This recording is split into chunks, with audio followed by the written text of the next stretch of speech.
Hi friends, welcome to the channel.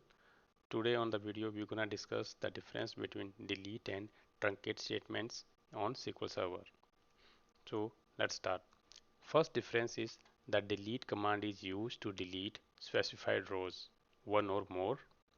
It means that on delete command we can specify that we want to delete one row or multiple, or we want to delete all the rows from the table. While truncate command is used to delete all the rows from a table. It means that on truncate command we cannot specify that which row I need to delete. If we run a truncate command, it will going to delete all the rows from the table. Second is delete command is DML. DML means data manipulation language. While truncate command is DDL, that is data definition language command. Third is there may be a where clause in delete command in order to filter the records. So if we want to delete a specific row from a table, we can use where clause to filter that record and delete that record from the table. While in truncate, we will not be able to use where clause. If we run truncate, it will delete all the records. Fourth is the delete command. A tuple is locked before moving it. The tuple designates the row that we are deleting. So whenever delete command going to delete a row, first of all that row will be locked, then that row will be deleted. While in the truncate command, data page is locked before moving from the table. So in truncate, it follows the data pages. What is data page? Data page is a collection of records of a table.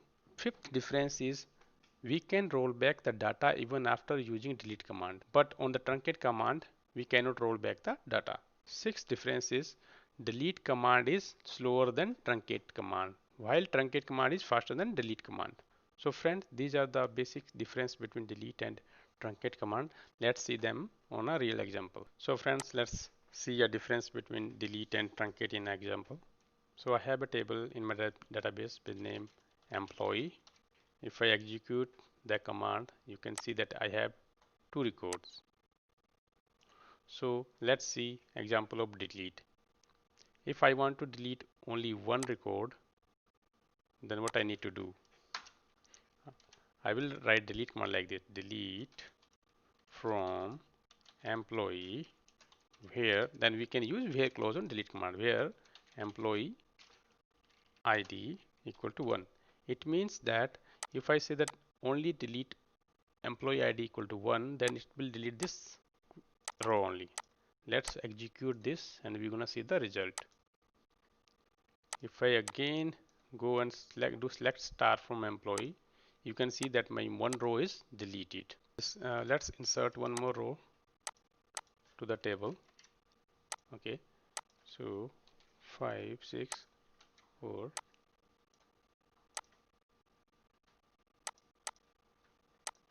So you can see that now my employee table has two records, and so we saw that we can specify where condition on delete command.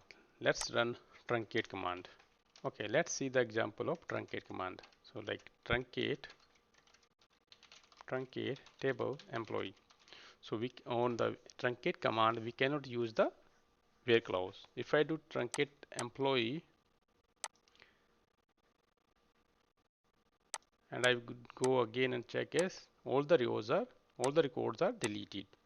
So in truncate we cannot use the where clause, while on delete we can use the where clause.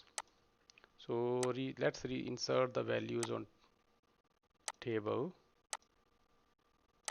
Okay, specify it something else. So friends, now on the table I have again two records.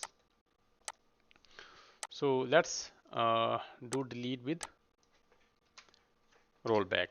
How we can write a query that will delete the data and then we can roll back the data again. So when you try to delete the data, start it with begin transaction delete from employee where employee ID equal to 1. Okay, and then go. If I execute this, So this will gonna delete this row. One row is deleted.